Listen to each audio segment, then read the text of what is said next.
All right, so we are going to be debating systemic racism. This debate was originally scheduled, I think, for last week, but it had to get postponed.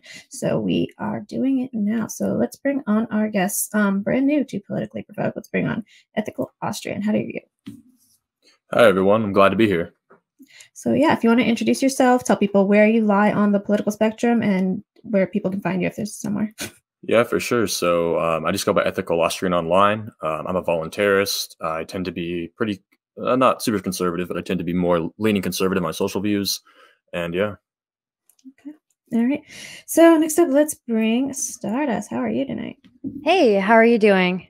Yeah, so yeah, if you want to introduce yourself, tell people where you lie on the spectrum and where people can find you. Strdst _on Twitch, and I am a liberal with left lean, and yeah, that's all there is to say. Okay. So yeah, here's what we'll do. Each person can give an opening statement, can be as little as 1 minute, no longer than 5, about the topic and your stance. After that, we'll open up the floor. For those watching, if you have questions, tag Politically Provoked so we know that you're talking to us in chat and not other people. And we'll be jotting those down throughout the debate. We'll get to those after the debate, and then we'll do closing statements and final thoughts after Q&A. So, Ethical Austrian, you want to go first? Yeah, for sure. So questions regarding the ontology of systemic racism have dominated the academic circles for quite a while. Now, throughout this time, there have been little to no studies that have been able to ascertain a causal link to systemic racism in the justice system. Many who speak about systemic racism and even cite studies on the subject are alien to the actual methodology of such studies. These methodologies tend to be crude, lackluster, and many times omit important variables that need to be accounted for. Throughout this debate, I will demonstrate the problems with such studies and provide counter data to paint a more accurate picture of racial disparities in the justice system. This is not a debate as to why such disparities exist. Whether they be for environmental or biological reasons is out of the purview of this debate. I'm strictly discussing the ontology of systemic racism and the justice system itself. Okay, Stardust. Okay, great. I guess.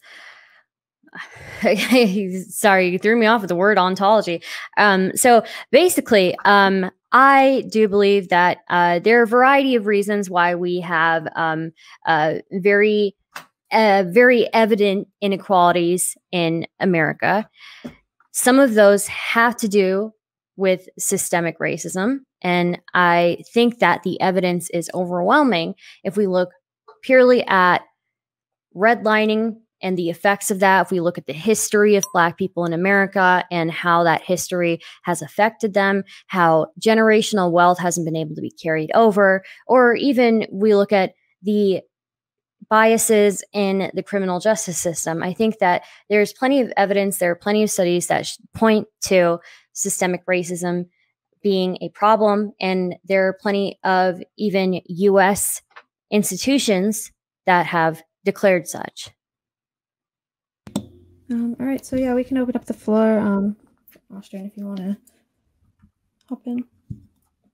Yeah, for sure. So I first want to discuss the question of, are police racist? This is a question that's been permeating throughout basically all of politics for the past couple of years or so with BLM, and a lot of people accuse individual police themselves of being racist. So I wanted to point to a study that talks about how actually police are less likely to, they take less time to shoot white suspects than Black suspects. And for some people, this may not seem like a large amount of time, but when you are in a life or death situation, you have someone running at you, perhaps with a gun, perhaps with a knife, you really don't know, and you take less time to shoot them because of their race. This seems kind of, I'm not racist, but this seems discriminatory. And I think that the idea of individual police being racist, this study itself just shoots that idea down completely.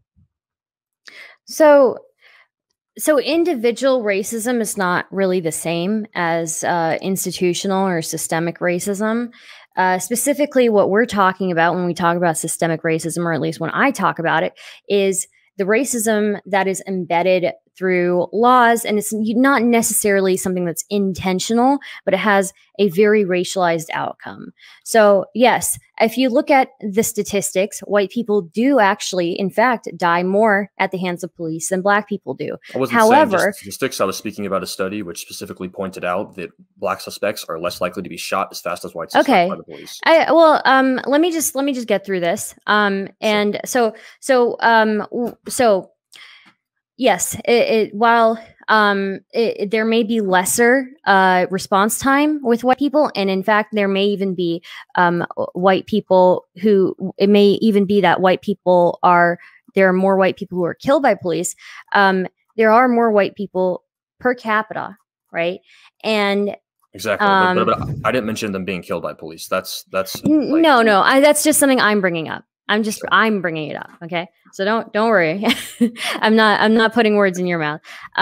But in response to the response time,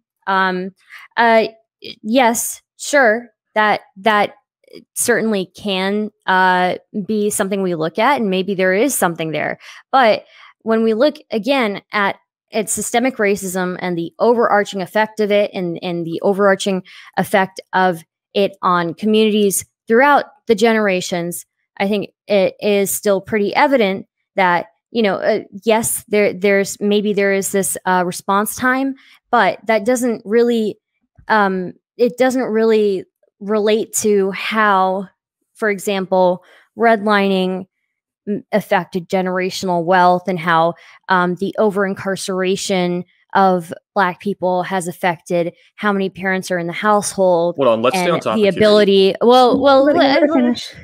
Yeah, and whether the over-incarceration of Black people,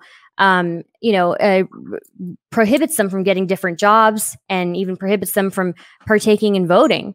So I think there's a huge, I'm not denying that maybe you do have the study, but I mean, I think to deny the rest of this is completely kind of blind to the issue, because that's what systemic racism is. It is how these policies over time have affected a group now. For sure. So I'm happy to discuss. You've made a lot of points, and I would like to stay on this first topic, unless you want to jump to a different topic. If you want to concede that the police are not individually racist, we can hop to another topic. But first, I never asserted they were individually. I don't think that they are individually racist. And if anything, if they are individually racist, they probably are not that way on purpose. Most of the times when there's bias happening, I am of the belief that the person is generally unconscious, not really conscious of their bias. And I don't know that they're doing it maliciously.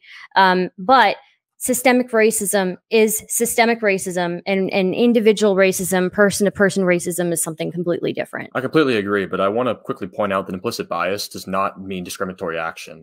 There's a great study on this. It's called A Closer Look at Implicit Bias and its relation to discriminatory action, and it looks at the outcomes and the current literature on this. This is a study from 2016. I can send it to you if you would like, and it derives that there is little evidence that you can look at implicit bias in a person and say that this will predict discriminatory action as well. And so I think that just pointing out like bias might exist with individuals, that does not mean that they will engage in discriminatory action. And furthermore, I want to go back to what you were saying, because you made a point that I completely disagree with, that racism doesn't require intent. I completely disagree with this, because what you did was you made the fallacy of disparate outcome equals racism. This is a correlation versus causation fallacy, because you just point to a disparate outcome and say, okay, this has to be racism. This is your ideology. Well, no, I gave the supporting evidence, right? I mean, there is not the really. fact. You pointed out a disparate outcome. Right. Disparate outcome. Yes, there is a disparate outcome, but again, I brought up that we have the history of redlining. We have the history of we can go into all this, but yes, but again, you're wait. No. We're not gish galloping here. We're talking. You just named four different points as the definition of a gish gallop. If we're okay. Just let me address each of these points. Yeah, just let her finish her point. I get it. Like, you're super hyper. There's nothing. I'm super chill, dude. We're having a conversation. We don't need to get into all this, stuff jumping down each other's throats. I again said, right, when I talk about, what was the word we were using prior? The disparate outcomes, right? Racialized outcomes. I brought up different ways in which racialized outcomes occur, right? And some of the ways that disparate outcomes can occur is through the criminal justice system, through redlining, through the over-policing of certain communities, through the over-incarceration and the over sentencing of certain communities. And Let's I address think each of these topics instead of you just sure, naming them. sure, Great, sure, sure. perfect. But wait, Let's go into. wait. You have to let me finish, bro. Okay. You named 4 different topics, and then No, expect me to but go through yeah, each one and then interrupt no, me I'm when I not. try I'm and not speak. expecting. I'm not expecting you to address every single one. I just let me finish what I'm saying. Okay. So again, you made the assertion. You made the assertion that I am claiming that disparate outcomes happen, and these racialized outcomes are happening, and I'm not backing it up with any ideas in my head. When clearly there are a variety of things that we can go through that actually will back up why we have racialized outcomes. Okay, great. So let's go into those. We can go into Okay. over-policing. We can go into redlining. Would you like to start with over-policing? Yeah, we can. I mean, we can look at the criminal justice system if you want. For sure. Well, that's what the debate is about: systemic racism in the criminal justice system. I just thought it was about systemic racism, but sure, we can focus on criminal justice system. Okay. Yeah. Yeah. So there's a study from 2006 found that the overrepresentation of non-whites in jail does reflect their crime rates and not racial bias. I can go ahead and send this to you. It's a study from the researcher named Harris, and they found that, contrary to popular belief at the time, that the crime rate is the reason why that these people are in jail. The study is called "Are Blacks and Hispanics Disproportionately Incarcerated Relative to Their Arrest?" And it finds that no. And this even says in the abstract. I know you love abstracts. I know from Sean last debate. You love those abstracts. Don't worry. Yeah, it's I love in the them. abstract. Yeah. Don't worry. It's in the abstract. So you can read that. Okay. Mm-hmm. Okay. So what is the title of it again? Sure. It's so "Are Blacks and Hispanics Disproportionately Incarcerated Relative to Their Arrest?"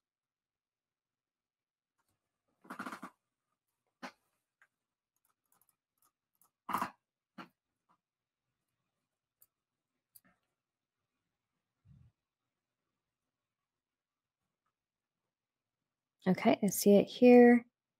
Let's see. APA PsychNet.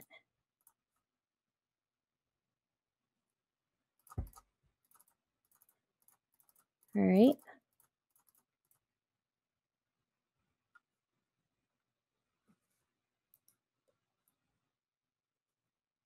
All right.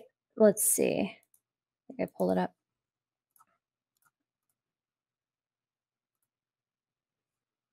Using arrests as a marker of violent offending, the overrepresentation of Blacks among offenders admitted to state prisons occurs because they commit a disproportionate number of frequently imprisoned violent crimes. Third, for those offenses where there is a within race difference between arrest and incarceration representation, Hispanics experience greatest disadvantage. So I don't disagree that these communities commit crime at a higher rate, but that rate still is not reflective of the amount of time that they get put away for, and not reflective of the harshness of the punishments that they get and the amount that they get stopped. So, I mean, I'm not disagreeing with the point that these communities commit more crime. They do, for sure, but it just doesn't correlate.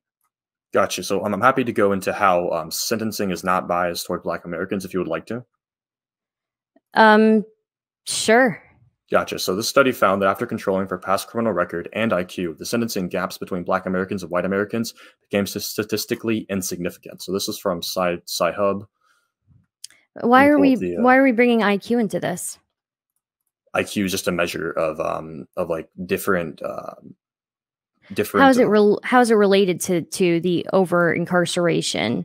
Because when an individual has a lower IQ, they tend to engage in crime more. This is demonstrated throughout many studies. This is not an IQ debate though, but I can give you a different study if you don't want IQ. I have a couple of other ones that don't involve IQ. If you would not like to discuss IQ, I just don't understand the relevance to it. Because lower IQs make you have a tendency towards crime. I understand that, but sure. So it's not about. Okay, it's not about sentencing rates though, right? Yeah, this goes into how the sentencing gap, when adjusted for past criminal record and IQ, becomes statistically insignificant. Okay. Do you have something else that Yeah, doesn't for involve sure. IQ? Yeah, Yeah, for sure. because So after exam, IQ does track with class, right? So IQ I does think, track with class in some senses, but yeah. it also does have a biological measure too. But that's completely different debate. But I I would can provide rather you. not go down that route. Yeah, I can tell. All right, so let's go into the next study. After examining 58,000 federal cases, it was found that 83% of the black and white sentencing gap can be explained by differences in criminal record, arrest offense, age, and location. So this is I believe this is from Michigan. Let me go and double check. Yeah, it's from UMich EDU. I can go ahead and send this to the private chat. Can you see that? Sure, that would be great. Perfect. Happy to help. Gotcha. So this study finds that they look at racial disparities in the criminal justice process, and they find that after examining 58,000 federal cases, you can explain the sentencing gap by looking at criminal record, which is very, very important variable. Arrest offense, extremely important variable, whether someone's arrested for assault or murder. Age, of course, you have younger people are more likely to engage in crime. And location, whether someone is in an urban place or a rural place. They're more likely to be police presence in an urban place. Okay. All right. Let's see here.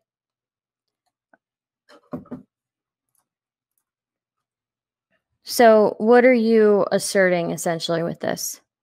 My point is that a lot of these assumed disparities that we equate to racism are not due to racism; that they're due to other factors. And when you take into variables like I explained, criminal record, arrest offense, age, and location, these disparities become statistically insignificant. The sentencing gap of the disparities, what I'm speaking of. Okay. So I have something here that says black men who commit the same crimes as white men receive federal prison sentences that are on average nearly 20% longer.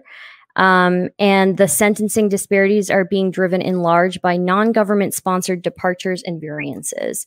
So sentencing choices are made by judges at their own discretion. I can link this to you if you'd for sure. like. Can you send that? Yeah. And it's ussc.gov.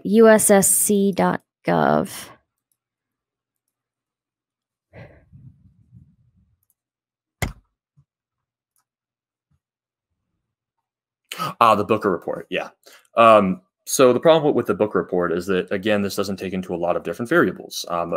They do account for the number of offenses that someone's had, but they don't account for each type of offense. Like I said, it's a big difference whether someone engages in assault or whether someone engages. It says the same crimes as white men, but receive federal prison sentences that are on average nearly 20% longer. So I don't know what you mean by when it says the same crimes as white men. I'm not sure where you're seeing this, that they're different crimes. When it says same crimes, I'm pretty sure that it's speaking of whether it's like an assault or whether it's a murder. So you could have different types of murder. Yeah, first degree, second degree, third degree. Is it specifically speaking about the right? But you don't think that they would control for first degree, second degree, or third degree? Well, a lot of these studies don't. I can definitely point out a couple that are quite prominent that are cited by BLM and other social justice organizations, which don't. It's a very important variable you have to account for, and a lot of these studies don't. And I'm not sure if Booker does, but I wouldn't be surprised. And I have looked at Booker before, and I know that they account for if it's a murder, but not if it's. I'm not entirely sure if they account for first degree, second degree, third degree. Yeah. Okay. So let's take a look here. For sure.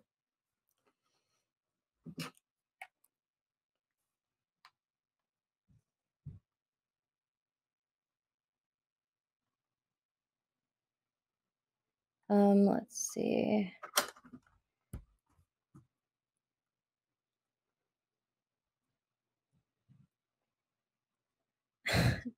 Okay, just a second. For sure.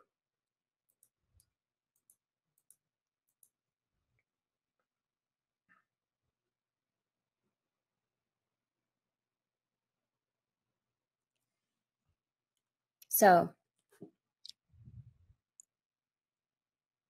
okay, consistent.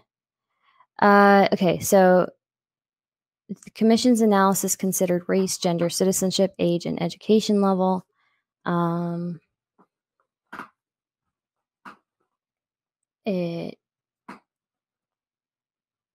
the third part, it presents the findings of the multivariate regression analysis of cases dividend into groups by the position the sentence imposed relative to the guideline range. The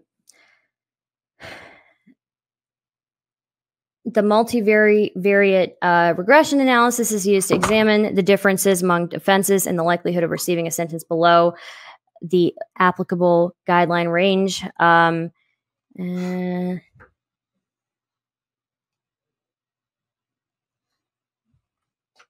So, okay.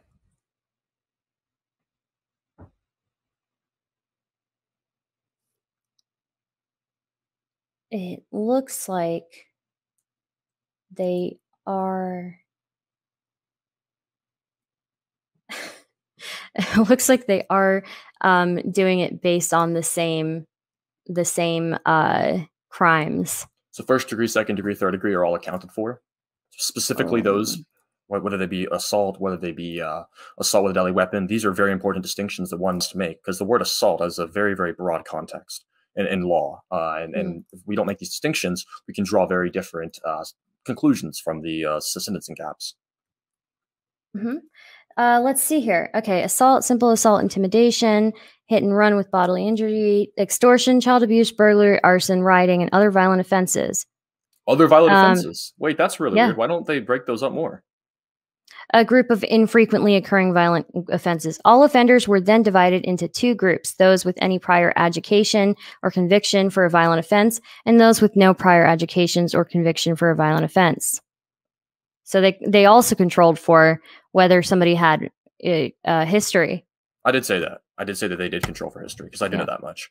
But I'm not sure I'm still not sure about the exact, but we can go to a different study if you assault, like. Simple assault, intimidation, hit and run with bodily injury, extortion, child abuse, burglary, arson, rioting, and other violent offense. So where's murder? Did the study not include murder? Because I've heard people speak about murder relating to the study, and if they just included that in other violent offenses, that is very... I don't think they included that in other violent offenses. Okay. This was assault, simple assault, intimidation, hit and run with bodily injury, extortion, child abuse, burglary, arson, rioting, and other violent offense. Interesting. So they don't include murder, which is disproportionately committed in quite a large part by Black Americans. Right, but that's not really the ideology. Right.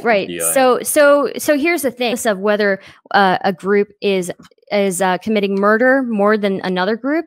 This study specifically takes into consideration all of these different crimes, right? Takes into consideration the history of the offender, takes into consideration all of the history behind that, right? So the murder part is not really related to this. If we're looking just at these crimes, there does show that the sentencing... So we aren't counting the crime which has the largest disparity in terms of race? We're looking at one study right now. We can look at that later, but I'm explaining that... I'm explaining... Yes, I'm explaining this study to you right now, okay? So... I understand the study, but I'm pointing out... I don't think you do. No, I don't think you do. I do. I'm pointing out that they left out one of the largest variables in terms of crimes. Yes, but that is not related to this study, right? This study is specifically focusing on these, and they're very clear about it, right? Exactly. So again, they're excuse me, I'm speaking. All right. So this study specifically, it outlines all of these different crimes that were committed, right? And murder is not included. If murder is not included, then that means white and Black are not included in murder, right? But however, they have included all these other violent crimes.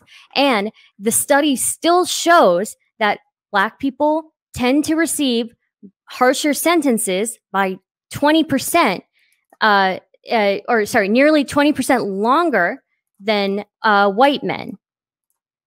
It's very clear. It's very clear. It lays out the specific crimes that they measure. It lays out the history of the offenders, and it lays out the sentencing.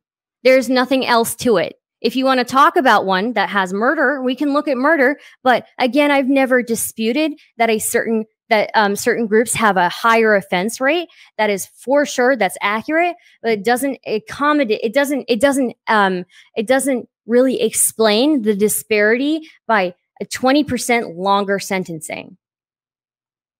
Gotcha. So I'm happy to go into more sentencing. I have further studies on that because we discussed the Booker report, but I think that the Booker report, which is seen as like this is one of the best studies that we've produced in the past 10 years on the existence of systemic racism in the justice system, and I think that them leaving out murder, which is the crime, which is most again, when you take out a variable, the way that a study works is when you take out this, right? It's not that it's not important on its own, but they are measuring all of these other crimes, right? And the sentencing. And are you going to deny? I would like to know if you're actually going to look at this study and you're going to deny that all of these violent offenses result in a 20% longer sentencing for Black men than for white men, because that's what the study shows.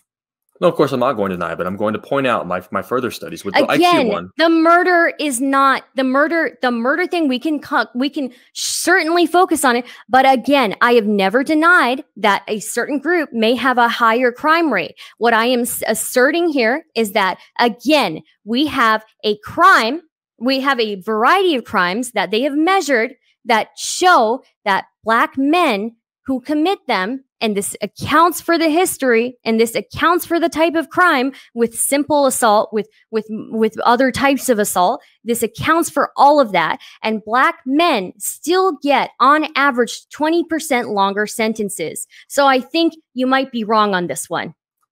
No, I completely agree that this is one study, and I cited two. I can cite more. I mean, we can do this more on this topic. I'd love to. Perfect. Yeah. So would you like to go into how there's quite a lot of sexism in the criminal justice system? Oh, yeah, 100%. It's sexist against males. Yeah. Yeah, exactly. So what I'm saying here is that female defendants who are not white are treated better than white males. So would you say that the sexism is more permeated in a criminal justice system than the racism? Because if this was the opposite, if this was that it's still, even though that they are women, the Black males, perfect. That sounds great. So I would love to address that. I think that's a major problem. I mean, how is it related to what we're talking about, though? Oh, because this points out how, if this study specifically points out, right? But do we want to look? Do we see? Here's the thing: when we look at this, we want to control for gender, right? So if you have a study that shows white women and women of different ethnic backgrounds, I would be very interested to see that, right?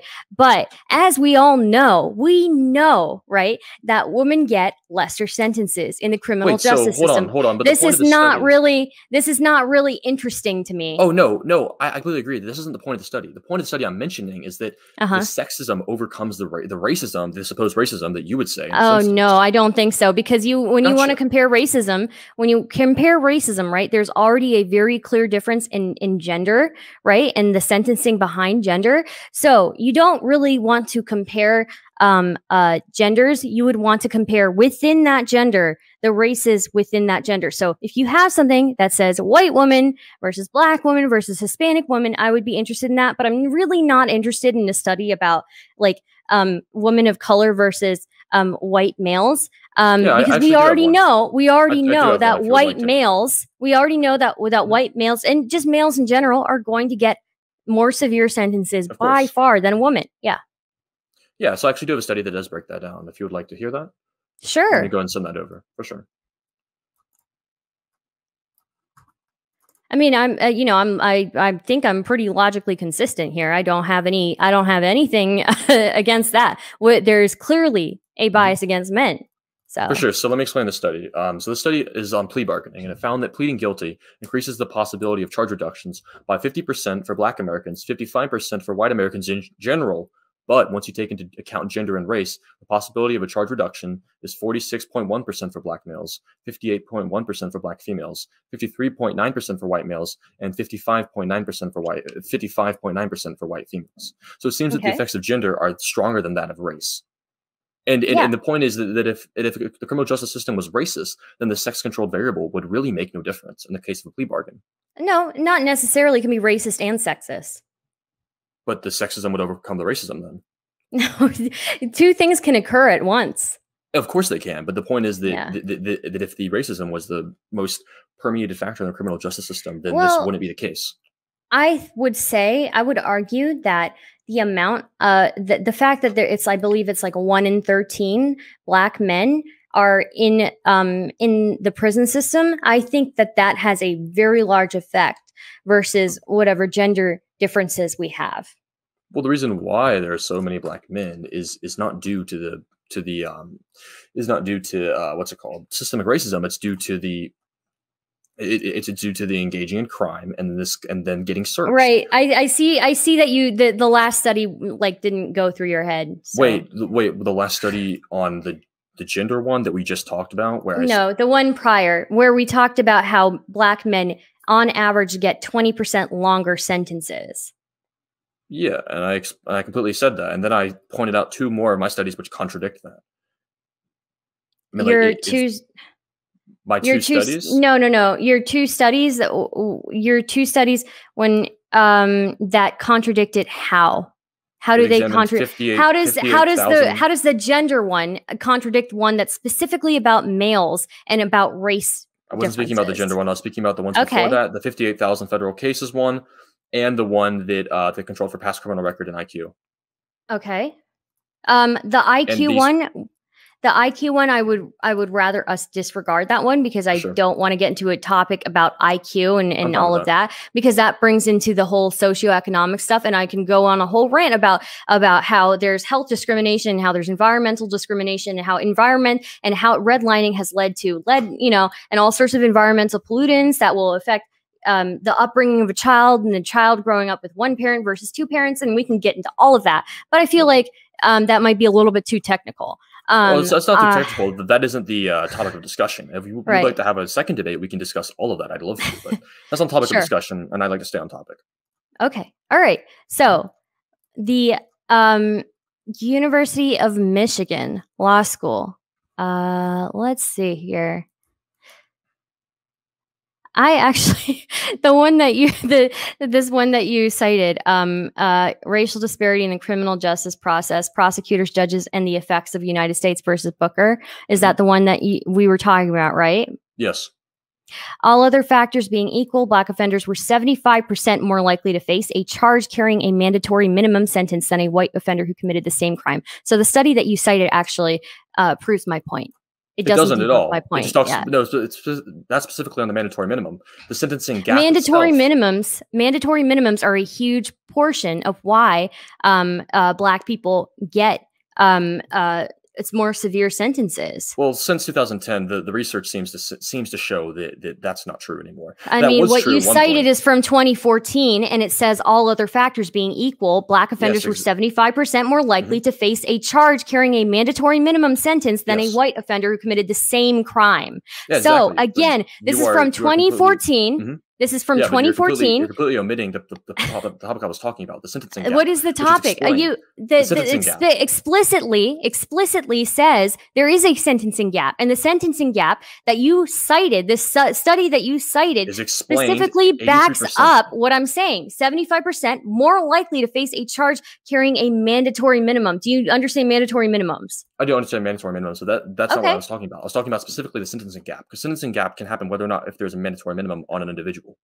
And what I'm saying is that they found that 83% of the Black and white sentencing gap can be explained by differences in criminal record, arrest offense, age, and location. It says this in the study.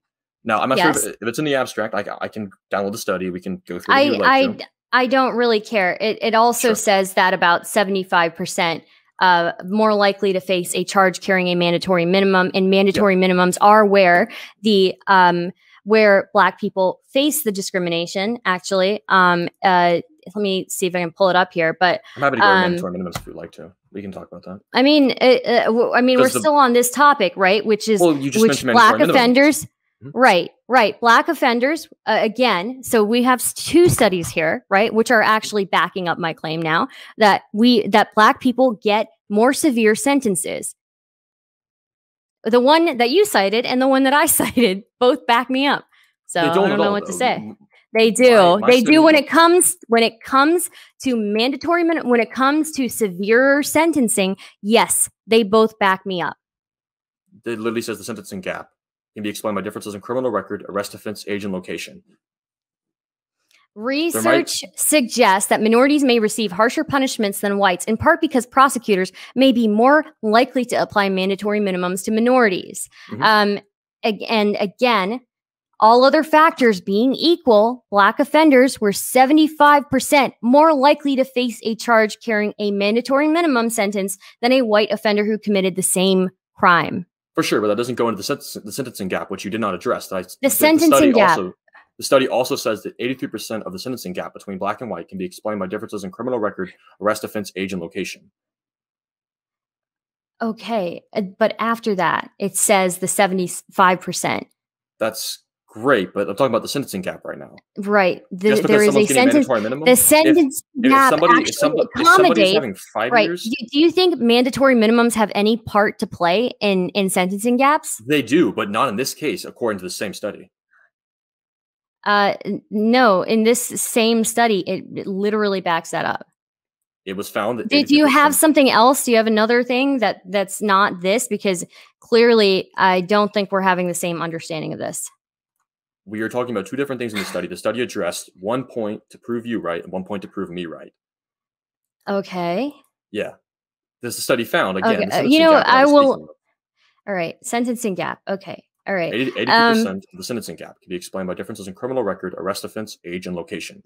But again, oh my God, dude. Seriously? Like it says after that, all other factors being equal, right? When they have all of those factors equal, again, Black offenders were 75% more likely to face a charge carrying a mandatory minimum sentence than a white offender who committed the same crime. It takes all of that into the sentencing. It takes that into consideration. Those are 2 different conclusions. Okay, all right. Both exist. I mean, we can go to a different study if you'd like, but both of us are right in a case here. But I don't think we're getting. I don't think so. I don't think so. But okay, all right. What? Okay. I mean, what would you like to go into next? We can go into jurors. Cool with drug offenses, whatever. I mean, we have whites and African Americans report using and selling drugs at similar rates, but African Americans go to prison for drug offenses at higher rates than whites. Mm-hmm. You've got that one. Yeah, for sure. Would you like to talk about that one? Let me see. Yeah, I mean, we can talk about it. For sure. Let me see if I can pull it up here. This is the justice policy one, right? Yeah. Gotcha. So the way that this study works is that they get a large sample size and ask the respondents if they've used drugs recently. They then compare drug use by race to arrest rates for drug offenses by race. So there's a lot of problems with this methodology. So we can go into the major problem, which is self-reporting of Black Americans. I have 4 studies here which speak specifically about the problem with self-reporting. Are you going to tell me that Black people lie? Because that's what Sean told me. That Black people lie. No, I don't know if they lie, but this is just what the descriptive analysis says. Okay. So what Sean told me, and I like this. This is very cute. But what Sean told me in the last debate is that these studies, they prove that Black people self-report. When they self-report, they lie more. Black people just lie more. I'm not going to say any of that. I'm just going to point out what the studies say. That specifically, Black male self-reports of delinquency are less valid than reports of other groups. The next one, which is my favorite study, I think this one is the most conclusive. A urinalysis test was done and asked people in the study if they used drugs recently. The findings concluded that non-white people were more likely to say they had. How is that related to this one? How is that related to this one? Because those are different. These are all about self-reporting. Right. These are all about self-reporting, right? But they are not self-reporting as your methodology for the study. Again. Okay. Plenty of studies rely on self-reporting, and you can't just bring in. Excuse me.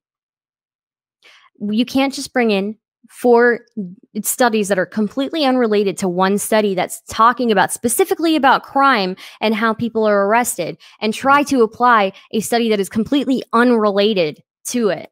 I have a specific study on drug use and how self-reporting is very underrepresented among Black Americans. Again, is it the same? Is it the same group that did it? Is it the same group that was polled from this one? Is it the same? Is it from the same area? It's not a response to the study, but these are 4 studies that all have the same conclusion, which is why we can't rely on this methodology. Like I said in my opening statement, the methodology of a lot of these studies are lackluster. Well, I mean, again, 2 of them. two of them, I mean, dude, the one of them that you cited was not helping you. Then this one, no, it wasn't. It really wasn't. But you know what? Don't worry about it. This, I just think I literally look. That you can take self-reporting and measure if people are being honest for sure, right? And there's always going to be some disparity there, but there's quite a large disparity out of all four of these studies. They've all come to the same conclusion. Excuse me. There's always going to be some disparity there, and the main point is that you don't just take unrelated things and mash them together. This is, again, very specifically, this is one group that was pulled. This is one group that was analyzed, and I'm sure that maybe there is some disparity. However, I don't know that even that disparity in self-reporting would even reflect this. I would love to see a study that took the conclusion from the justice policy study and then applied the Black self-reporting disparities to it. Sure, that would be nice. So, yeah, for sure, I'd love to see that. But but we can't make that conclusion then. No, but we can't make that conclusion. We have many studies. Yes, we have studies that are unrelated to this one, again, that are pulled from a different... with methodology. That's like saying that we can't... if I have a study saying that we can't ask people whether or not we should do X law or Y law, and do a study on that, and then say that... this is, again, speculation. You're taking a study and you're speculating on another study based on these studies that you have. This isn't speculation. This is applying what you know from other studies, from the vast literature on self-reporting. All right. Okay. Hold on.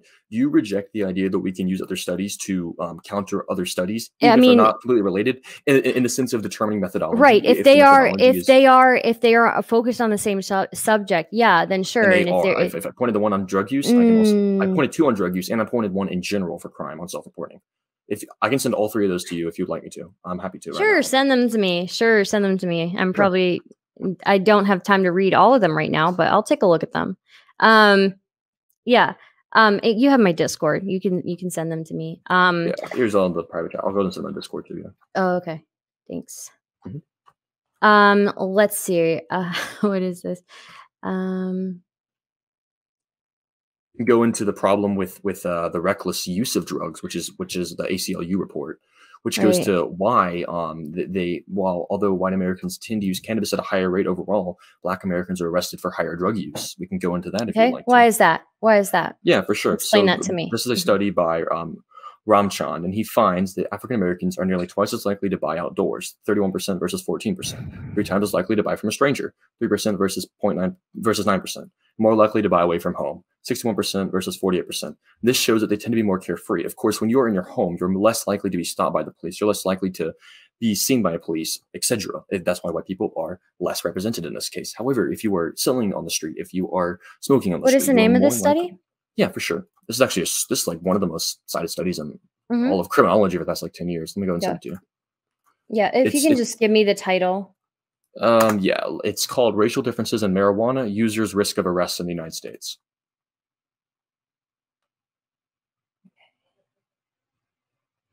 And I think you're gonna, depending on what your chat says, there's a certain paragraph people cite, and it's always taken out of context, and I can address that paragraph if they do that, because it's very common for people to cite a certain paragraph of this.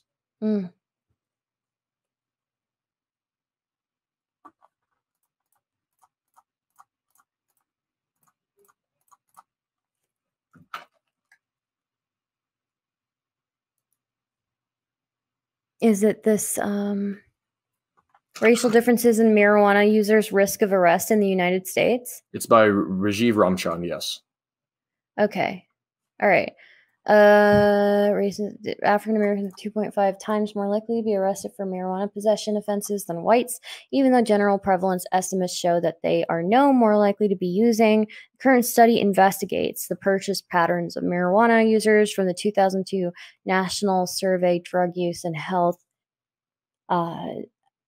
to evaluate whether differences in purchasing behaviors exist across racial groups. Although, in general, people who purchase marijuana are more likely to buy in private settings than from someone they know, this analysis shows that African Americans are statistically more likely to engage in risky purchasing behaviors that increase their likelihood of arrest. Using trivariate probit regression with demographic, drug use, and drug market covariates, analyses revealed that African Americans are nearly twice as likely to buy outdoors, 3 times more likely to buy from a stranger, and significantly more likely to buy away from their home.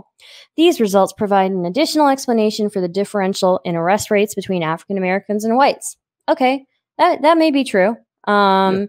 And I can further explain why this isn't even higher. Ramchan himself says this in the conclusion. It's not in the abstract. You have to read the conclusion, where he says that, this is a quote, whites should still be arrested at a rate at least twice that of African Americans if the only thing driving these arrests were different purchasing patterns. But this is supposed to be a line of evidence viewed within lying about the use of drugs. And he still holds a conclusion that the reason why they aren't arrested at even higher rates is because they lie on surveys. So Ramchan reinforces the conclusion that the studies I mentioned earlier that derive problems with methodology relying on self-reporting hold. This is another study which has shown these problems with methodology of self-reporting. I mean, if you're just going to disregard 4 studies on this topic without citing a single one, right. Like, hey, actually they don't. What year are those studies from? For sure. So Ramchand is 2006. Let me look at the other ones. The 4 reports that you were talking about. Yeah. 4 studies you're talking about. Yep. All right. Ramchan is 2006. This is the one specifically about drug use comparing. This one is 2005. This one is talking about specifically the self-reporting methodology itself. This one is, let's see.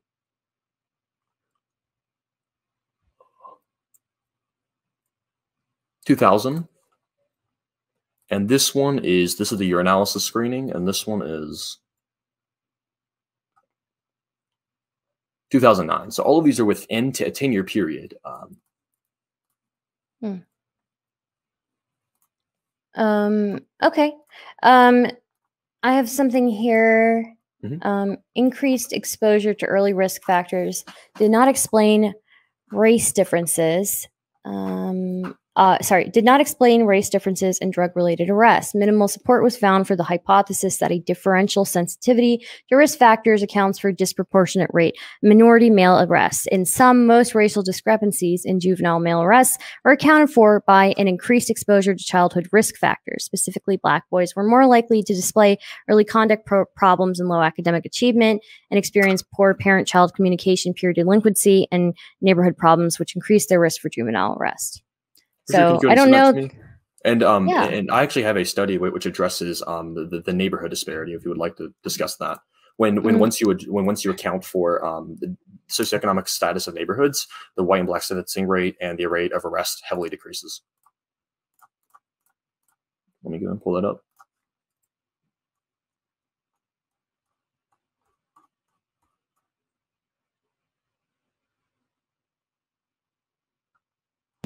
Also, for people watching, because I know he has a limited amount of time. He has like an hour and a half, I guess. Yeah. If you guys are watching, send in your questions, tag politically provoked, and we'll get to them probably in like 20 minutes or so.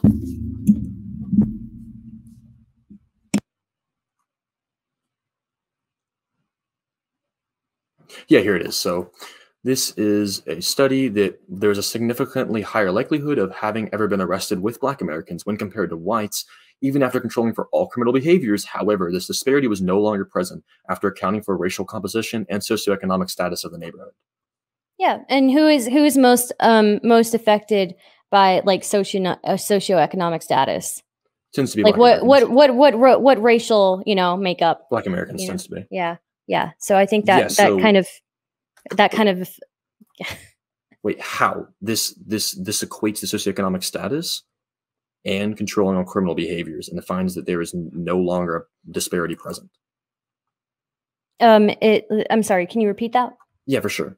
So in this Yeah. study, it was found that while there was a significantly higher likelihood of having ever been arrested with Black Americans when compared to whites, even after Mhm. controlling for all criminal behaviors, that's the first part, this disparity was no longer present after accounting for racial composition of the neighborhood and socioeconomics. Right. So would that not point that there is a socioeconomic factor behind this that produces a racialized outcome? I completely agree. Yes. So I That think that's doesn't my mean point. systemic racicism. It Socioeconomics is is not a systemic. racial. No. Okay. Okay. Okay. I mean, that's a whole different debate. What, like, what's it? Right. Why do causes you think? socioeconomics? Okay. So why do you think that on average a Black person is more likely to be not doing as well socioeconomically than a white person? I'm not really sure, but that's not what I'm here to debate. Well, I mean, we're talking about systemic racism. Yeah, for So sure. And I'm this talking is about the something that you ontology. I have. said that in my Right. opening statement. Okay. I'm Okay. here to discuss specifically the I don't ontology. really. Okay. So, anyways, what I'm talking about, right? The reason why there may be a difference in socioeconomic background and why a Black community or a community of color is more likely to have issues like a socioeconomic issue, right, is because of the history, right? And there is a history, a racialized history that has affected that community up until today, right? And so even if we say like, oh, well, we've gotten rid of specifically racist laws, right? There are still things that target disproportionately communities of color, right? And that will produce a racialized outcome. That is how it works. This is the disparate outcome theory. I mean, like this is basically, I could say that murder laws are inherently racist because disparities exist due to murder laws. This isn't to say that no, it's not, because again, I'm not talking about people which community commits higher amounts of crime. No, I have never disputed that. I've never disputed. I have never disputed that, right? What I am specifically talking about, what I'm specifically talking about is if we take in what you said is that bringing in socioeconomic factors, these things equal out, right? So why do you think when we talk about a lower socioeconomic status, the victim of something that has to do with that socioeconomic status is more likely to be somebody of color? I'm not sure. I wasn't here to debate. I mean, there's like history, and that's kind of part of systemic racism, isn't it? We can go into redlining, but that's like, if you would do that, we don't have much time left. We have like maybe like 5 minutes or so, but we can quickly go into like redlining and loans and loan disparity, stuff like that. I mean, but saying, I wasn't here to debate why these disparities exist. But this is systemic racism. This isn't. This is debating why there is. This is presupposing that there right. is. So the reason why I would say that there is a difference in specifically sentencing, especially in how sentencing relates to socioeconomic factors, and how come there are so many more people of color in these communities that get targeted like this, is because there is a rich history in the United States of policies that have held back communities of color, specifically Black communities. And again, I'm speaking as a model minority. So, are you speaking of the drug war? We can quickly go. I mean, we can talk about the drug war. We can talk about redlining. We can talk about anything, right? But let me finish what I'm saying here. Okay. Sure. So, again, systemic racism is again the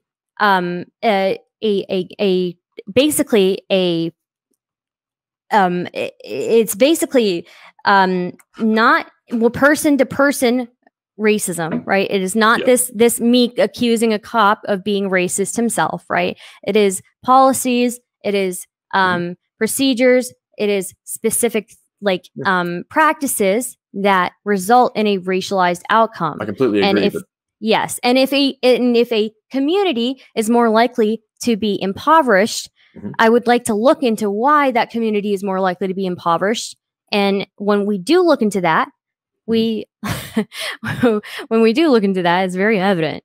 So I'm happy to debate that at another time. But like I said in my opening statement, I'm not here to discuss whether it's environmental or biological factors. I'm here to discuss the ontology of systemic racism itself. So I said that in my opening statement because I know people try and do this, but I've not come prepared for that topic because that was not what I signed up for.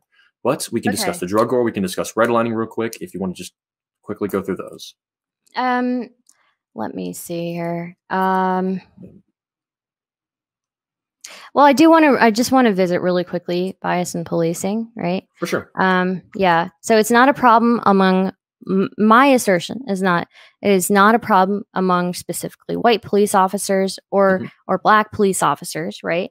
And obviously, I also said, police do tend to kill more white people, but there are more white people in America, right?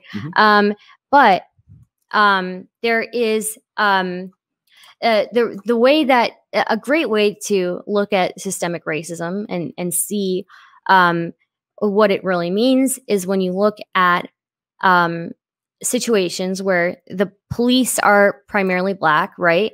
And the victims of any brutality at the hands of those police are still black, right? So it's not necessarily like there's a huge difference between like this very specific targeted racism that you and I know from it's like very, very out there in front of your face versus something that is disproportionately affecting a community and disproportionately causing bad outcomes for them. Yeah, for sure. So I'm not sure if you're just this is just kind of like it was a very open-ended thing you said. I mean, are you talking about like the procedures that they take in relation to like searching stuff like that, or do you want to talk about that? So it was very open-ended. That wasn't like a key point I can like. Yeah, I mean, about. I just kind of wanted to explain that. It's not like I just want to explain that. Like I don't necessarily think that this is like a bunch of cops going around like trying to. Of course, I'm not saying you do specifically. Fuck with one group, right? But they tend to police communities that are higher have higher populations of people of color, and as a result, the reason why over policing is done. This is from a 1996 criminologist. She's actually a black woman named Becky Tatum. She found that the overrepresentation of African Americans in crime and delinquency is reaffirmed by victimization data. I mean, there's other over policing ones we can go into. Again, I don't dispute. I've never disputed that there's a higher rate of crime, but it still has. I'm not saying you do, but I'm pointing out why they're over policing. Right, but it still is not. It still does not line up. It literally does. I mean, it does not. This is not to the same. No, it would be.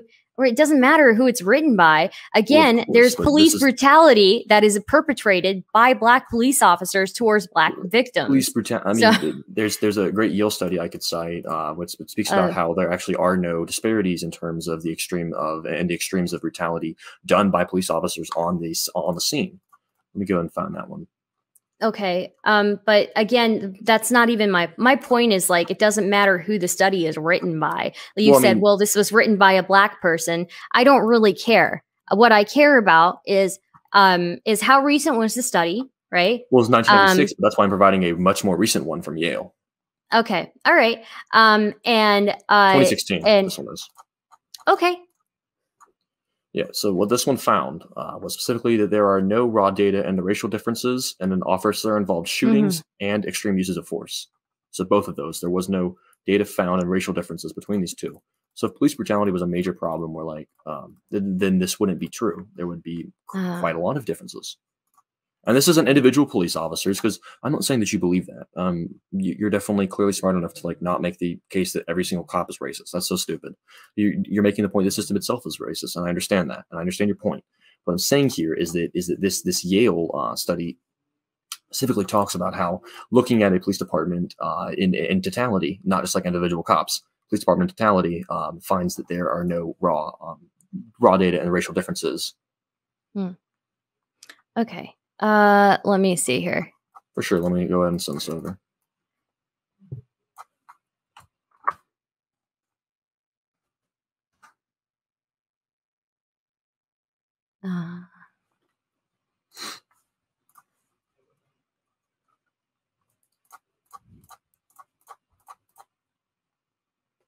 Oh, okay. We find no racial differences in either the raw data or when contextual factors are taken into account. We argue that the patterns in the data are consistent with a model in which police officers are utility maximizers, a fraction of which have a preference for discrimination, who incur relatively high expected costs of officer-involved shootings.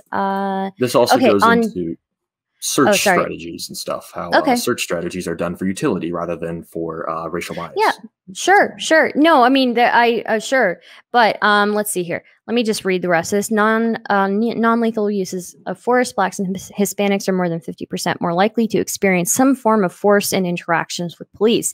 Adding controls that account for important context and civilian behavior reduces, but cannot fully explain these disparities. On the most extreme use of force, officer-involved shootings, we find no. So on non-lethal uses, right? And again, it's not even about. I am not really caring about like actual like lethal, right? The main issue that people have when we talk about systemic racism when it comes to the police is not fatality, it is brutality, right? So on non-lethal use about how they're utility maximizers, and this goes into both extreme and but on non-lethal uses of force, it does say blacks and Hispanics are more than 50% more likely to experience some form of force within interactions with police. Adding controls that account for important context and civilian behavior reduces, but cannot fully explain these disparities. Now, the next part, you are right. It says on the most extreme use of force, officer-involved shootings, we find no racial differences in either the raw data or when contextual factors are taken into account. But I think, and it said, we argue that the patterns in the data are consistent with the model in which police officers are utility maximizers. Yes, utility maximizers when it comes to lethal force, right? But when non-lethal uses of force are pretty important. And of course, which is why I have further studies. I think that would still point that is a statistically significant, right? And that and that there is a difference here. I mean, there are tons of studies, right, that will also assert the same thing. So, I mean, not at all though. There's police engage in search strategies and engage in officer interactions with citizens based on utility to maximize successful searches, to maximize successful, not arrests, but successful engagements with citizens. Most officers, I don't believe, want to just arrest everyone they see. You know, most just want to. No, I don't think so. Or whatever. Yeah. Yeah, they do. Yeah. But it's again the policies, right? It is a lot of the time, it is the policies that a police force will implement that disproportionately targets it targets a specific community and thus results in more people in that community being incarcerated or having an interaction or having some sort of interaction with the police. Sure, but this is a study from Wichita. It takes a game theoretic framework, and it found that police choose their search strategies not based on race, but to maximize successful searches. So this is specifically looking at like a department wide. This isn't looking at like 5 officers. This isn't looking like a massive department. And this also holds the same conclusion from an earlier study from 2001. This is from 2006. This holds a further conclusion from a study from 2001 as well. The police searches done by vehicles are done just to maximize successful searches.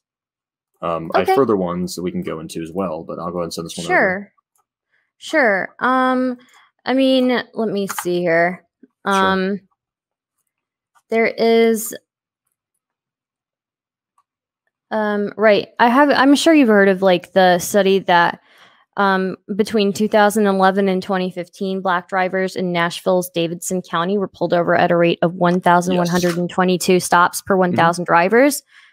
So they were searched twice the rate of white drivers. This is the one in North Carolina? Yeah.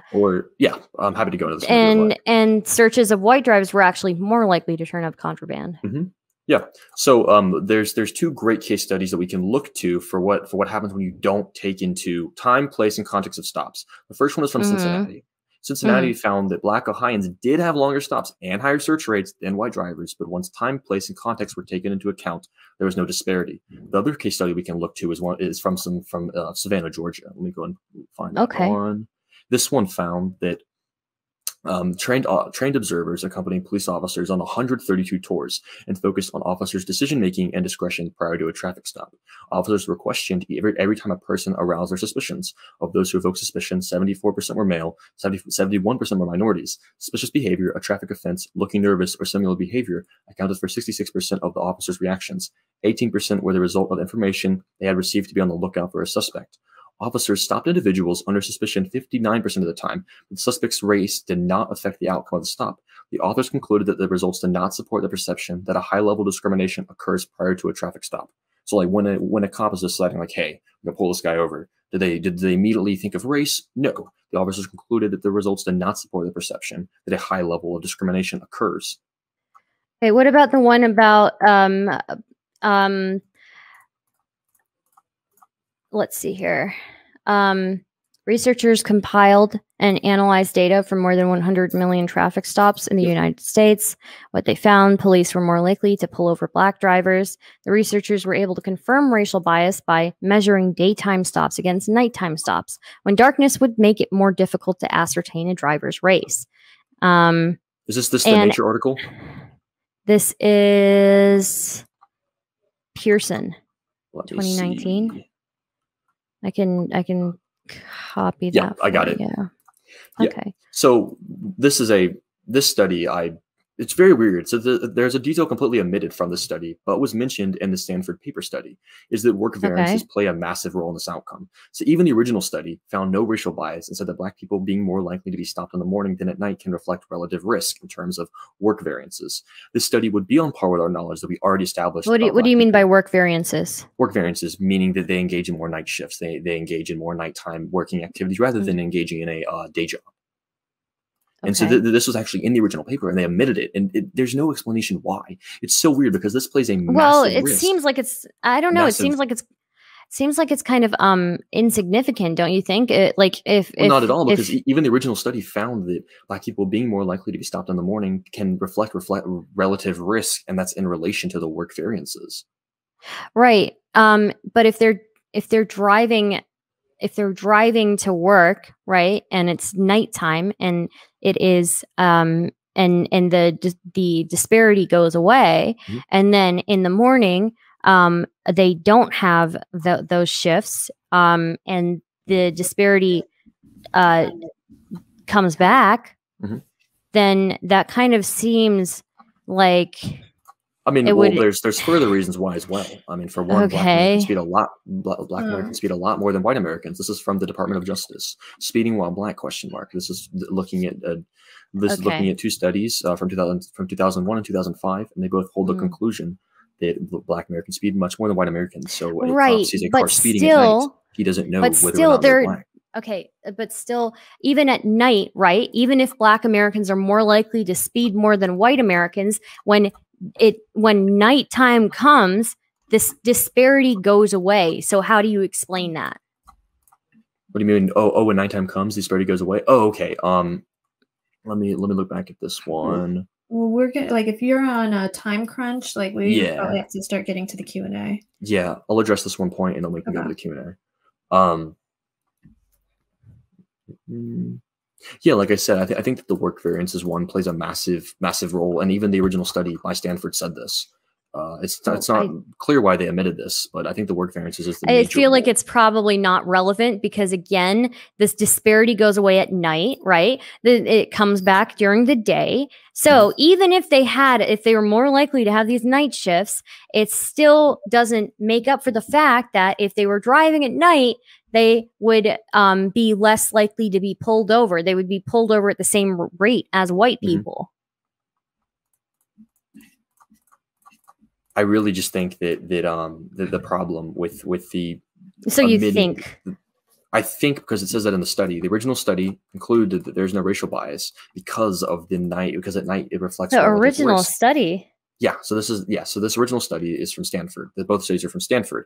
This is an updated study, quote unquote. However, in the original study that they first put out, the detail about the work variances was omitted from this study. These are the same people doing it. This isn't like two different studies. Why would they omit it if it was relevant? Why would they I have no Why idea. would they The not include? conclusion, It's the conclusion of probably the not original study- relevant then. In the conclusion of the original study, it says that this is the Right. reason You why. think this studies reflects can't be updated with more information? I definitely think they can, but to like completely change the conclusion from original study to I a new mean, study, it happens. It happens. it does happen. But I'm really interested to Are see you why this. insinuating that there's some like other motive here or something like that? No, not at all. I don't know why it happened. I would like to figure out why they omitted It this. sounds It's like really you're important. suspicious of there being another motive here. If you want to say that, just come out and say it. No, I'm not actually. Okay. That's clear. You're trying to trap me or whatever, but no, I'm not. I'm not trying to trap you. It's just that sounds like that's what you're trying to say. No, not at all. I'm just really wondering why they omitted this out because it even says in the conclusion of the original study. I just don't know. I have another thing from the U.S. Department of Justice in 2015, right, which you would think is pretty reputable, right? Between 2012 and 2014, Black people in Ferguson accounted for more than 85% of vehicle stops, 90% of citations, and 93% of arrests, despite comprising 67% of the population. Blacks were more than twice as likely as whites to be searched after traffic stops, even though they proved to be 26% less likely to be in possession of illegal drugs or weapons. Between 2011 and 2013, Blacks also received 95% of jaywalking tickets and 94% of failure to comply. The Justice Department also found that the racial discrepancy for speeding tickets increased dramatically when researchers looked at tickets based on only an officer's word versus tickets based on objective evidence, such as radar.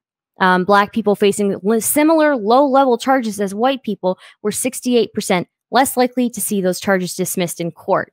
More than 90% of the arrest warrants stemming from failure to pay / failure to appear were issued for Black people. Okay, I really want to address this, but I have to go. I'm so sorry. We got to get to this Q&A, but I would love to do another debate. This has been fun. And we've got a lot of ideas out. I think both of us provided quite a lot of work, a lot of good studies. It wasn't just like a feelings debate, which is what I enjoy, empirical debates. So all debates are a little bit of feeling, right? Like a little bit of feeling, sure. But I think that I've debated people before that have refused to use studies. Yeah, if you want to do that, also if you want to trade studies before for maybe another debate like that, yeah, I'd be happy to do that. Sure. Yeah. Sounds good. All right. So from Nathaniel for Stardust, is the systemic racism purely in policing, or is it also in the jurisprudential and sentencing process? So let me pull it up here.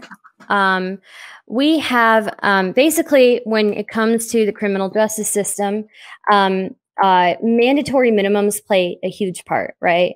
So the way that it goes is that there's like a cop citation, then you've got prosecutor charges, and then court starts and judge sentences, right? Now, the second part with the two parts where court starts and the judge sentences, that even pre-trial, for even before getting to that part, majority of the racialized differences happen with the cop citation and the prosecutor charging. So when a cop cites, there's let's say a cop stops somebody, right? There is a gap in search rates, and there's a between Black and white drivers, and there is clearly a gap in like stopping people and searching them, even when you do stop somebody, right? And then you get to the second part of the system, right, which is the prosecutor charges. Now, this is where mandatory minimums become really important, right? Research suggests that minorities may receive harsher punishments than whites, in part because prosecutors may be more likely to apply mandatory minimums to minorities. That's Fishman and Shansbach, 2012. And then there's Starr and Rahavi, 2013. I think that we went over that. Then there's another one here that says Chen, who studied California 3 strikes law sentencing, found that African Americans were more likely to receive 3 strike sentences than eligible whites, and that Latino defendants were more likely to receive 3 strike sentences in counties with larger Latino populations. So yeah, mandatory minimums, police stops and drug arrests. Most of the bias comes in the first two parts of this prosecution system, right? Cop citation, prosecutor charges. Then you've got the court starts and the judge sentences. Now, the second two parts, a lot of people point at the second two parts and they try to say that, oh, well, there's not that much going on here. Yeah, that's because majority of it happens in the first two parts. So, okay. Yeah. From Fanal Sella, thanks for the super chat. If systemic racism means systems that sets up non-whites for failure, wouldn't affirmative action fit that criteria? Both respond. So I have, I have a lot of issues with affirmative action. Like, for example, within the Asian community. Now, I'm not somebody who suffers from this, but if you look at Southeast Asian people, they actually have a much, but they are much more challenged as far as comes to school and all of these things, right? However, they still check off the Asian box, which means they are on like. They face much more challenges in schooling and in acceptance to colleges, things like that, and they are held to a higher standard. So the fact that we have like half of the population or of the world grouped into one racial group is kind of problematic. I think if we kind of redid things a little bit based on socioeconomic status and things like that, and maybe factor in like generational wealth gaps and things like that, probably we could come up with a little bit better of a system. Gotcha. Sorry, go ahead. Yes, to both. Yeah. So for me, I think that affirmative action disproportionately does hurt people it's supposed to help. There's a lot of studies that show that white women actually benefit the most from it. Of course, it hurts Asians as well. Of course, I'm an anarchist. I don't want the government to be paying people money, but from a leftist perspective, it seems the best possible forward would be to look at this on a class basis and to stop just providing funding to people based on race and look at more the socioeconomics, like she said. Okay. All right. So let me get a lot of the questions are addressed to you. So when you have to leave, like she can stick around and answer some of the other questions. I still have like 15, maybe 20. Okay. So let me see. I saw one that was for both of you. Where did it go? Oh yeah, from Mr. Nice Guy Winky Face. Are you in favor of racial profiling for both of you? No. What does that mean? That sounds sounds terrible. Racial profiling. That must have been a troll question. Yeah, because my chat was making jokes earlier, like, "Oh, what are you debating? Are you pro systemic racism, or are you like you think it's good or you think it's bad?" Like, I don't think that's what we're debating, guys. Yeah, no. So, yeah, it was a troll question. But all right. So from Let's Get Digital. Okay, let's see. Wait, maybe I should read this one. Oh, I feel like I'm. Let me go to a different question, and then I'll read that one after. Okay, from G Sneed to Stardust. Why did you avoid IQ and then start talking about things that could be explained by it? Explained by it? Because IQ and race is such a hairy topic, and I feel like that deserves its own whole debate in itself. Because when we look at IQ, we view IQ as it is a good measure of how well somebody's doing in their life, right? And if you have all these socioeconomic factors going against you, your IQ will be affected by that. When you have one parent in the house, your IQ will be affected by that. When you have environmental pollution, your IQ will be affected by that. There are so many different things that play into this, and obviously, like. There's the Flynn effect we could take into account, but all of these different theories are being contested by people, and yeah. So it's like it's whole other subject. So,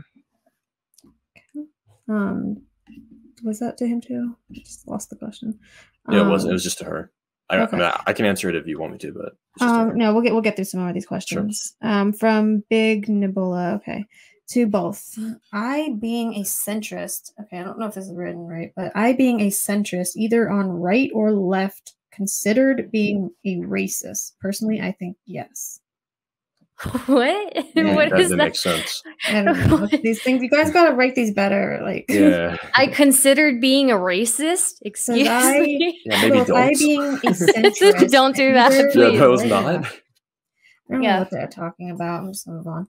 All right. So from Elronder to Stardust, 2 parts. Oh, I love this guy. I love him. He's so great. He's like a conspiracy theorist. Anyway, sorry. Go ahead. Is the setting of the debate not already prove what it is white people who suffer under systemic racism, since they are the only group where, since they are, oh my God, these guys are written so bad. And then it says, and then it's on part two, the only, okay, where they are the only group where it is acceptable to blame them for all shortcomings of another group. No sense. Wouldn't you agree that if, let's say, Jews or Asians replaced whites in the debate, you would be called racist? Oh my gosh, this is just... This guy is like, this guy is next level. Like, I've argued with him before. He's like very, very, like very, he thinks that like the Jews are behind everything. He's like, so I don't know if I should even like answer this question. So yeah. Okay, well, we can. Yeah, I don't know what to say there. This just sounds like I don't know what he's saying.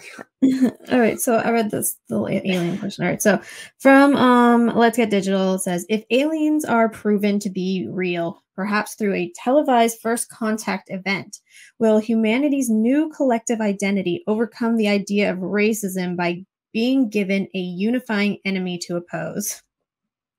I would hope that we wouldn't make them an enemy, but I'm afraid we would like do like a, what is it called, District 9 to them or something. Oh yeah, I'd be a little bit afraid of that. Yeah. Is that up to me too or no? Yeah. So yeah, I mean, I would rather not fight them. You know, I'm a anarchist, whole NAP stuff. You know, if they don't aggress against me, I don't want to aggress against them. You know. Okay.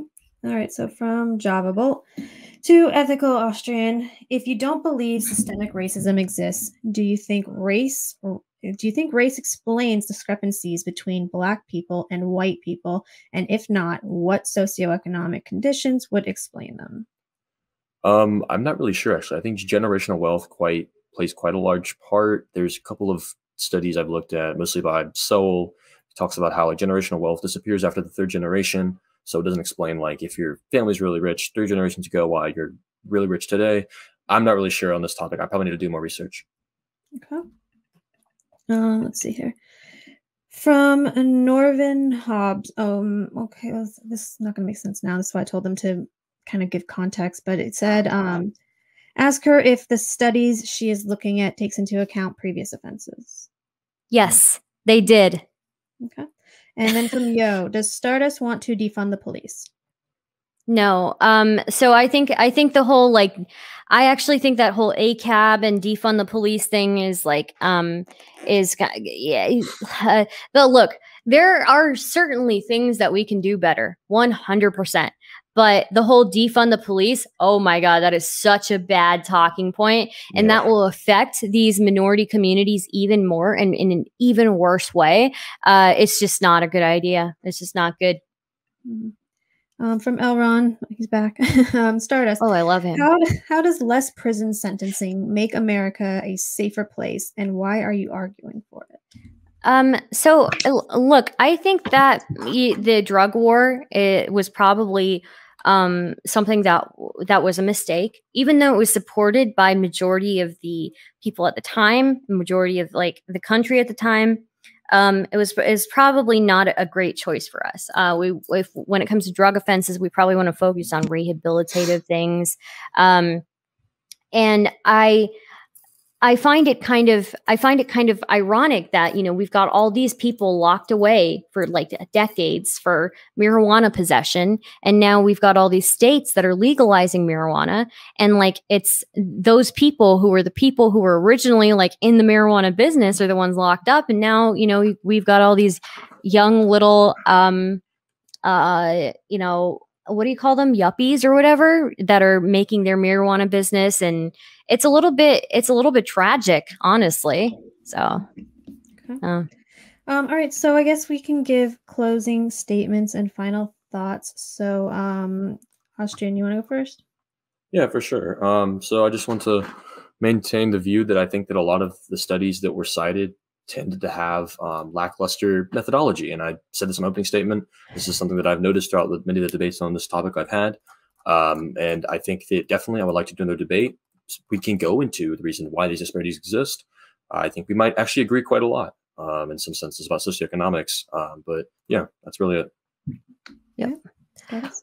So when I look at systemic racism, I don't only look at the disparate outcomes, the racialized outcomes, right? We look at the history behind why those racialized outcomes happen, right? And sure, while we may not have things like Jim Crow, we still have the effects left over from it.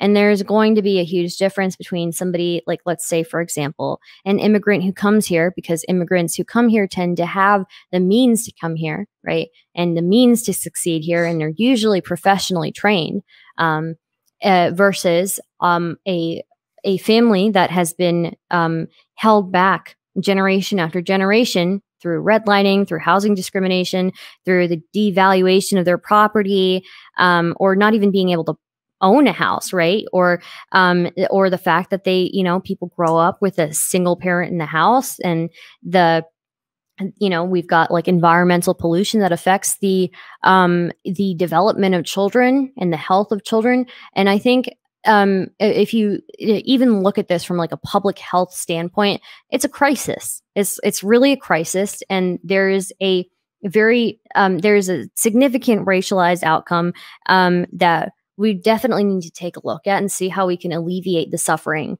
of more people and equal the playing field for them. So, okay, well, thank you guys both for coming on. The poll is up in our community section, so you guys can go vote. We will be back here tomorrow at 8 p.m. Eastern. We have a live interview, and then 9 p.m. Eastern, we have a debate on anti-nihilism, I think. Wednesday, I think we might be off. Thursday, Mia will be doing a little Timmy debate. Friday, we got 2 debates. And Saturday, we're really busy this week. Sundays are going to be our big night. We got a big transgender debate with Lauren Southern and Lauren Witzke and Avi and Mouthy Infidel, so that one should be good. Other than that, thank you guys for watching. Actually, stick around. Stardust, you're more than welcome to stick around if you want, but we want to play a video for people. It's like 30 minutes. I'll do it on fast speed on basically, because a lot of the times when a lot of this stuff comes up, people are talking about how the anti-white rhetoric is not increasing and it's not happening. And there's this video that I think people need to watch, and they can comment if they want. Yeah, like I said, Stardust, you're more than welcome to stay, or you can come back, or whatever you want to do. It's up to you. Do you think you can link the video to me? Sure. Yeah. All right, and I'm going to go ahead and head out. All right, thanks for coming on. Take it easy, bro. Yeah, thank you for engaging in this with me. It was very fun. For sure. So I'm excited to do some more debates on here. Hopefully, against the communists next time. That'd be fun. Sure. Yeah, definitely. Those are really fun. Yeah, have a good one. So I put it in chat. I'm gonna play it. You can stick around or you can not. It's up to you. But I'm gonna play this. Sorry. Let me see if I can find it. Is it this BitChute link? Mm-hmm. Okay. I'm gonna copy it, and I'm gonna look at it. I'm probably gonna dip out of this live thing though. So all right. Thank you for having me. Yo, take it easy. Super fun. Yes, Thank always. you. Have a good one.